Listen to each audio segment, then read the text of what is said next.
আচ্ছা, এমনটা কি কখনো মনে হয়েছে যে সারা জীবন কাজ করার পরও কেন বেশিরভাগ মানুষ আর্থিকভাবে সচ্ছল হতে পারে না? বা ধনী হওয়াটা কি শুধুই ভাগ্যের ব্যাপার? প্রায় তো শোনা যায় যে টাকা দিয়ে সুখ কেনা যায় না। হ্যাঁ, কিন্তু টাকার চিন্তা না থাকলে যে একটা স্বাধীনতা পাওয়া যায়, সেটাই হয়তো আসল, তাই না? ঠিক এই স্বাধীনতার কথাই তো বলছে ব্রায়ান কিমের লেখা দ্য বুক অফ ওয়েলথ। আমাদের আজকের আলোচনার কেন্দ্র কিন্তু এই বইটাই। লেখক শুরুতেই একটা বেশ বড় ধাক্কা দেন। উনি বলছেন, ধনী হওয়া কোনো লটারি জেতার মতো ব্যাপার নয়। তাহলে এটা একটা নির্দিষ্ট সিস্টেম এবং মানসিকতার ফল। আর তার থেকেও বড় কথা হলো, আর্থিক স্বাধীনতা মানে কিন্তু টাকার পাহাড় গড়া নয়, তাহলে বরং নিজের সময়ের উপর সম্পূর্ণ নিয়ন্ত্রণ প্রতিষ্ঠা করা। সময়ের ওপর নিয়ন্ত্রণ, এই ধারণাটাই তো বেশ শক্তিশালী। কারণ আমরা তো সবাই কম বেশি টাকার জন্য নিজেদের সময় বিক্রি করি। একদম। তাহলে চলুন এই বইয়ের দেখানো পথে একটু গভীরে প্রবেশ করা যাক, যেখানে বলা হয়েছে 10টি ধাপে যে কেউ এই আর্থিক স্বাধীনতা অর্জন করতে পারে। হ্যাঁ, আমরা এই ধাপগুলোকে কয়েকটি পর্বে ভাগ করে আলোচনা করতে পারি। যেমন প্রথম পর্বটা হতে পারে ভিত্তি স্থাপন নিয়ে। দারুণ। আর সেই ভিত্তির প্রথম এবং সবচেয়ে গুরুত্বপূর্ণ ইট হল ওয়েলথ মাইন্ডসেট বা ধনী মানসিকতা তৈরি করা। বইয়ের একটা অসাধারণ লাইন আছে, টাকা আগে মাথায় আসে পরে পকেটে আসে। এর মানে হলো আপনার ব্যাংক অ্যাকাউন্টের আগে আপনার মানসিকতায় পরিবর্তন আসতে হবে। কথাটা শুনতে খুব আকর্ষণীয় লাগছে, কিন্তু এটা কি একটু বেশি সরল শোনালো না? যেমন ধরা যাক বইয়ের সেই উদাহরণটা, রাহিম আর করিম দুজনই তো এক বেতনে চাকরি করত। রাহিম ভাবত বেতন কম, কিছু করার নেই, আর করিম ভাবত এই বেতনের বাইরে আর কি করা যায়। হ্যাঁ। এখন যার হয়তো পারিবারিক চাপ অনেক বেশি বা কোনো অসুস্থতার খরচ আছে, তার পক্ষে কি চাইলেই করিমের মতো করে সুযোগ খোঁজা সম্ভব? বইটা কি এই কঠিন বাস্তবতাগুলোকে স্বীকার করে? খুবই গুরুত্বপূর্ণ একটা প্রশ্ন। দেখুন, বইটা কিন্তু বাস্তবতাকে অস্বীকার করছে না। লেখক বলছেন না যে সবার পরিস্থিতি সমান, কিন্তু তিনি জোর দিচ্ছেন সেই বিষয়ের ওপর যেটা আমাদের নিয়ন্ত্রণে আছে। আর সেটা হলো আমাদের দৃষ্টিভঙ্গি। একদম। রাহিমের সমস্যাটা তার কম বেতন নয়, তার আসল সমস্যাটা হলো সে তার পরিস্থিতিকে একটা শেষ স্টেশন হিসাবে ধরে নিয়েছে। অন্যদিকে করিম তার বর্তমান অবস্থাকে একটা যাত্রাপথ হিসাবে দেখেছে। ধনী মানসিকতা মানে এই নয় যে কোনো সমস্যা থাকবে না, এর মানে হলো সমস্যাকে অজুহাত না বানিয়ে সমাধানের পথ খোঁজা। অর্থাৎ 5 বছর পর করিমের একাধিক আয়ের উৎস তৈরির কারণ তার পরিস্থিতি নয়, তার দৃষ্টিভঙ্গি। ঠিক তাই। বোঝা গেল। অর্থাৎ মানসিকতার ফোকাসটা সীমাবদ্ধতা থেকে সরিয়ে সম্ভাবনার দিকে নিয়ে যাওয়া।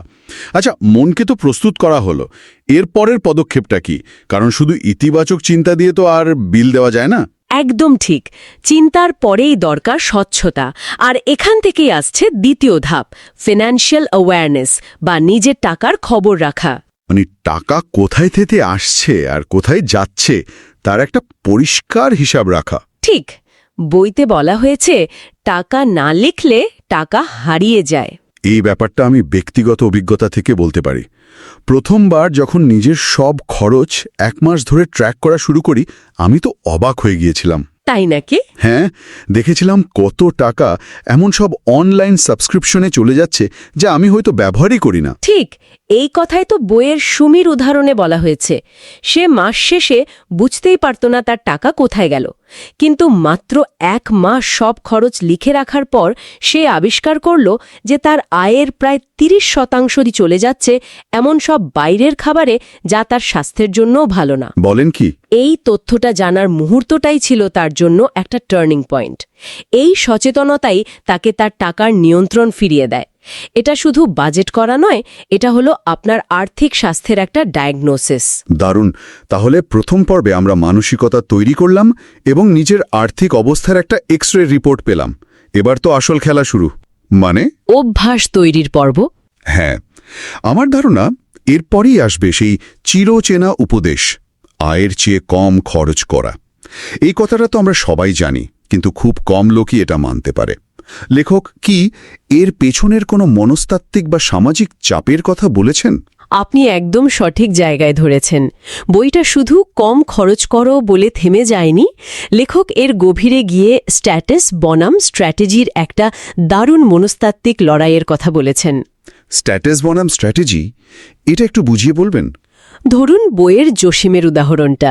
সে ইএমআইতে একটা দামি ফোন কিনল। কেন? কারণ তার সব বন্ধুরা দামি ফোন ব্যবহার করে। এখানে তার সিদ্ধান্তটা চালাচ্ছে সামাজিক স্ট্যাটাস ধরে রাখার চাপ। বুঝতে পারছি। অন্যদিকে নাসির পুরনো ফোন ব্যবহার করে সেই টাকা দিয়ে একটা অনলাইন কোর্স করল যা তার দক্ষতা বাড়াবে।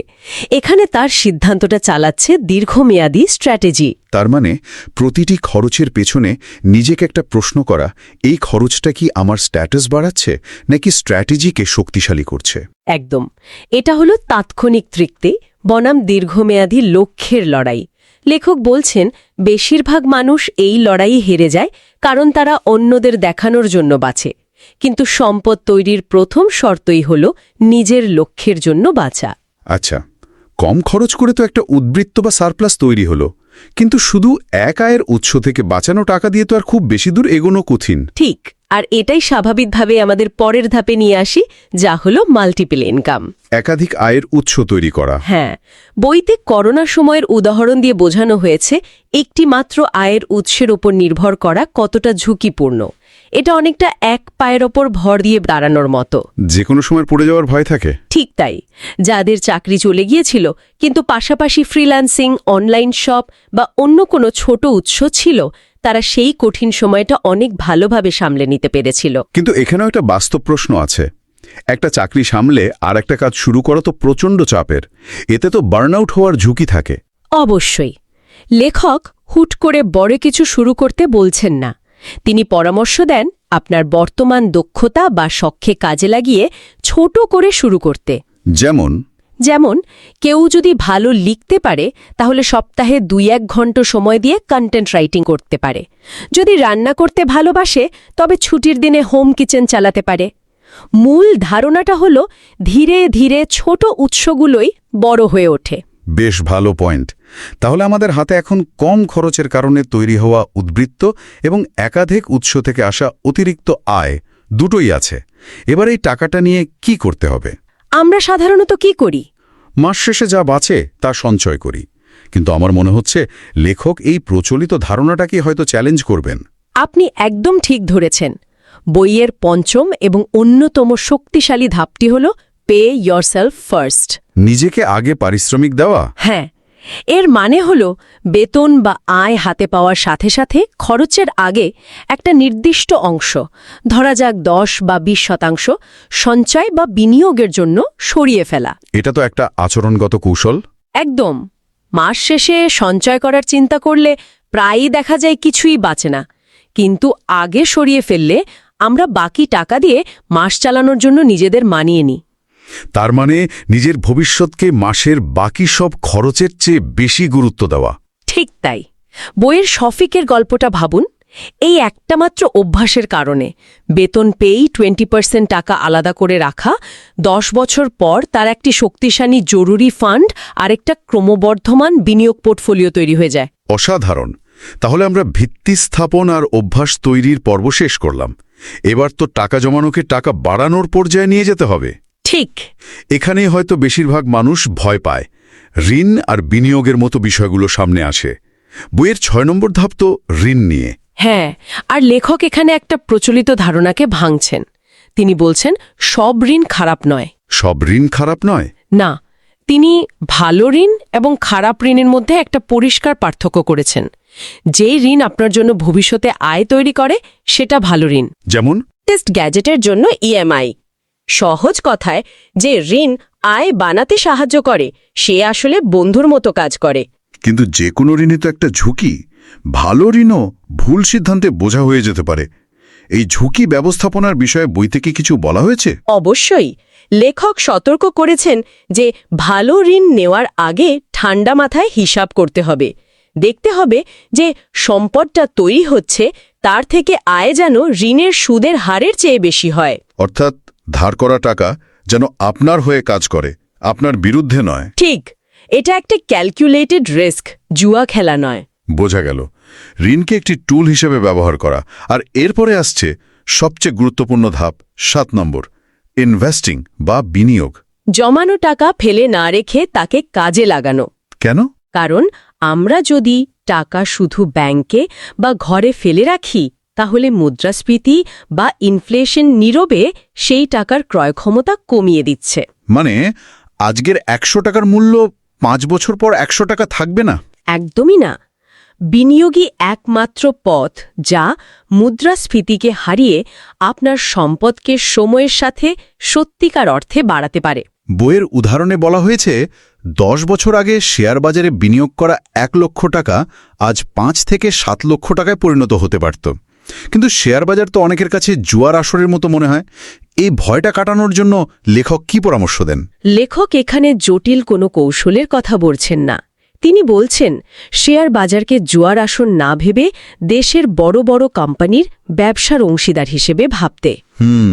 দিনের পর দিন দামের ওঠানামা দেখে ভয় না পেয়ে দীর্ঘ সময়ের জন্য ভালো কোম্পানির সাথে থাকার কথা বলছেন। এখানে সময়টাই সবচেয়ে বড় শক্তি, আর ধৈর্য হল তার চালক। জমানো টাকা নয়, কাজ করা টাকা ধনী বানায়, এটাই মূল মন্ত্র। ঠিক। আর এই বিনিয়োগের চূড়ান্ত লক্ষ্যই সম্ভবত ৮ নম্বর ধাপ, প্যাসিভ ইনকাম, বা এমন আয় যা ঘুমের মধ্যেও চলতে থাকে। এটাই তো আর্থিক স্বাধীনতার আসল স্বপ্ন। একদম, এটাই প্রকৃত মুক্তির চাবিকাঠি, যেখানে আপনার টাকার জন্য আপনাকে সার্বক্ষণিক কাজ করতে হয় না। কিন্তু এটা কি আদৌ সম্ভব, কোনো কাজ না করে আয়? এখানে একটা বড় ভুল ধারণা আছে।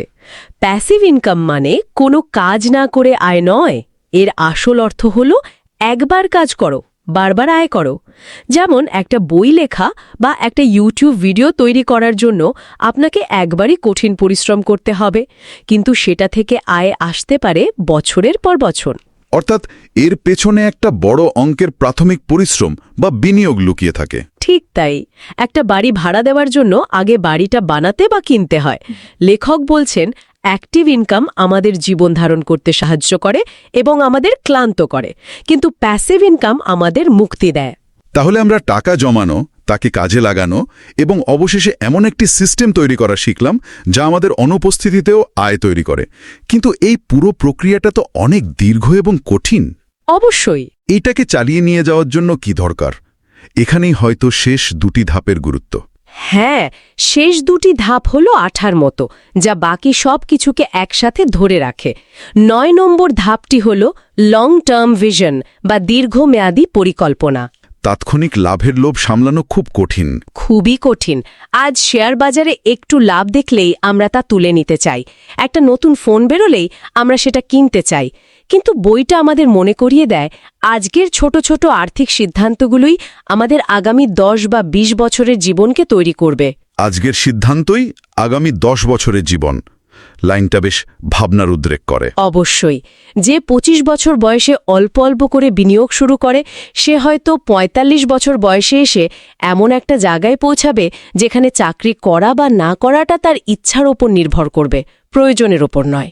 ধৈর্যই এখানে ধনীর আসল শক্তি। একদম। আর দৃষ্টি বা ভিশন তো থাকলো, কিন্তু প্রতিদিন সেই অনুসারে কাজ করার শক্তিটা কোথা থেকে আসবে? এখানেই কি ১০ নম্বর এবং শেষ ধাপের ভূমিকা? একদম। সবকিছুর মূলে রয়েছে ১০ম ধাপ, ডিসিপ্লিন অ্যান্ড কনসিস্টেন্সি, শৃঙ্খলা ও ধারাবাহিকতা। হ্যাঁ, লেখক বলছেন ধনী হওয়াটা একটা ম্যারাথন দৌড়, ১০০ মিটারের স্প্রিন্ট নয়। অনুপ্রেরণা বা মোটিভেশন দিয়ে হয়তো দৌড় শুরু করা যায়, কিন্তু শেষ পর্যন্ত টিকে থাকতে লাগে শৃঙ্খলা। মানে বাজারের অবস্থা খারাপ হোক বা ভালো, মাসের নির্দিষ্ট তারিখে বিনিয়োগ করে যাওয়া। ঠিক। মন ভালো থাক বা না থাক, খরচের হিসাবটা লিখে রাখা। এই ছোট ছোট ধারাবাহিক কাজগুলোই সময়ের সাথে চক্রবৃদ্ধি হারে বিশাল ফলাফল দেয়। বইয়ের সার কথা হল consistency is more powerful than motivation. তাহলে ব্রায়ান কিমের এই বই থেকে আমরা যা শিখলাম তা হলো আর্থিক স্বাধীনতা কোনো গোপন ফর্মুলা বা রাতারাতি বড়লোক হওয়ার কৌশল নয়। না, একদমই না। বরং এটি সঠিক মানসিকতা দিয়ে শুরু হওয়া, কিছু শক্তিশালী অভ্যাস দিয়ে গড়া এবং দীর্ঘমেয়াদী পরিকল্পনা ও শৃঙ্খলা দিয়ে চালিয়ে নিয়ে যাওয়ার একটি সম্মিলিত প্রক্রিয়া। এবং বইটির চূড়ান্ত শিক্ষাটাই সম্ভবত সবচেয়ে গুরুত্বপূর্ণ। আর্থিক স্বাধীনতা মানে বেশি টাকা নয়, নিজের সময়ের ওপর সম্পূর্ণ নিয়ন্ত্রণ থাকা। অর্থাৎ কাল সকালে ঘুম থেকে উঠে কি করতে হবে সেই সিদ্ধান্তটা যখন কোনো আর্থিক চাপ বা বসের নির্দেশ ছাড়াই নেওয়া যাবে। সেই দিনে আসল স্বাধীনতা। এই আলোচনা শেষে একটা প্রশ্ন রেখে যেতে চাই। বলুন। যদি কাল থেকে টাকার কোনো চিন্তা না থাকত, তাহলে একজন তার দিনটা কিভাবে কাটাতে চাইত? হয়তো সেই দিনের ছবিটা কল্পনা করার মধ্যেই আর্থিক স্বাধীনতার যাত্রার আসল উদ্দেশ্য আর প্রথম পদক্ষেপটা লুকিয়ে আছে।